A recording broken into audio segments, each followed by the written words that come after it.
भारत और रूस के बीच एक नया सैन्य समझौता हुआ है और देखने में ये बस एक और मिलिट्री डील लगती है। लेकिन असल में इसके पीछे की कहानी कहीं ज्यादा गहरी है।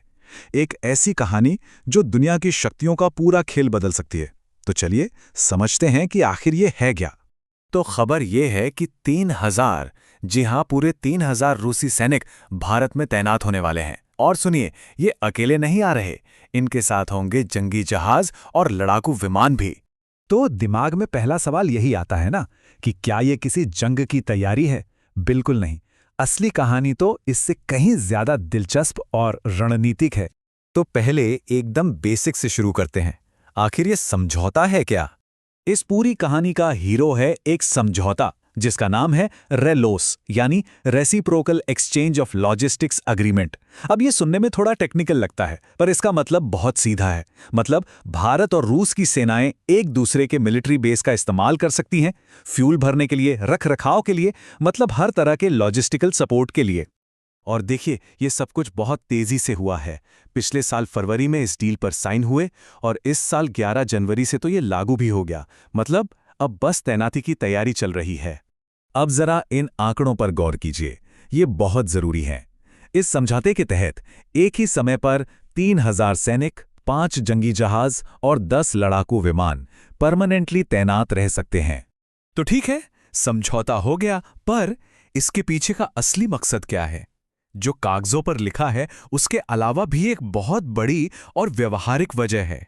तो सोचना तो बनता है ना, कि अगर बात सिर्फ ट्रेनिंग की है तो उसके लिए तो जॉइंट मिलिट्री एक्सरसाइज होती रहती हैं, हर साल होती हैं।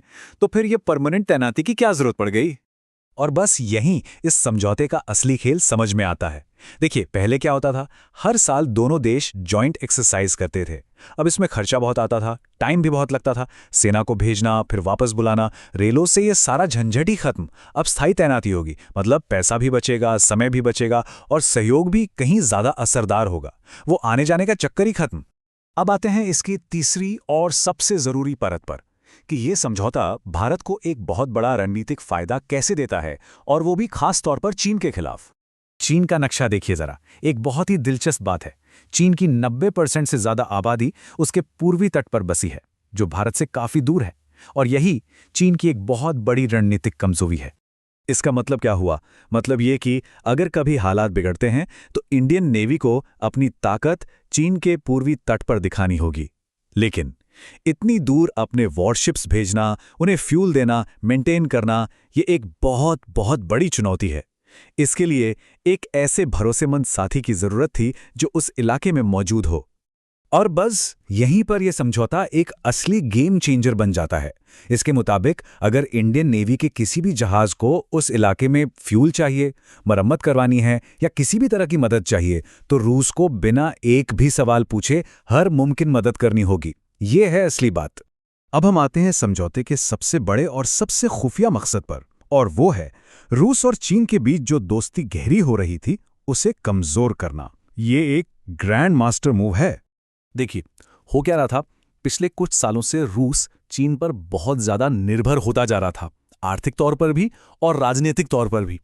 एक तरह से कहें तो वो चीन का सैटेलाइट स्टेट बनने की राह पर था, मतलब एक पिछलग्गू देश। और ये भारत के लिए एक बहुत ही खतरनाक सिचुएशन थी। और ये रेलो समझौता उसी बढ़ती निर्भरता के बीच में एक कील की तरह काम करता है, एक रणनीतिक दरार पैदा करता है। ये रूस को चीन के अलावा एक और बड़ा शक्तिशाली ऑप्शन देता है। इससे होता यह है कि बीजिंग पर उसकी डिपेंडेंसी कम होती है और उसे अपनी आज़ादी, अपनी स्ट्रेटेजिक आज़ादी वापस मिलती है। तो देखिए, ये समझौता रूस चीन की दोस्ती में कई तरह से सेंध लगाता है। पहला, ये रूस को एक और आर्थिक रास्ता देता है ताकि वो पूरी तरह चीन पर निर्भर न रहें। दूसरा, सोचिए, कल को जब रूस चीन के पास भारतीय जहाज़ों की मदद करेगा तो दोनों देशों के बीच थोड़ी अजीब स्थिति तो बनेगी ही। मतलब साफ है, ये भारत के हाथ में रूस चीन की दोस्ती को कमजोर करने का एक ट्रम्प कार्ड है। अब जाहिर सी बात है, इतने बड़े जियोपॉलिटिकल मूव पर दुनिया के बड़ी ताकतों की नजर तो जाएगी ही। ये एक ऐसा कदम है जो एक साथ दो बड़ी ताकतों को संदेश देता है। एक तरफ ये पैसिफिक ओशन में चीन को एक चैलेंज देता है, तो दूसरी तरफ इंडियन ओशन में रूस को जगह देकर अमेरिका को भी सोचने पर मजबूर करता है। ये एक क्लासिक जियोपॉलिटिकल शय और मात का खेल है। तो अब बीजिंग से लेकर वॉशिंगटन डीसी तक हर जगह हलचल है।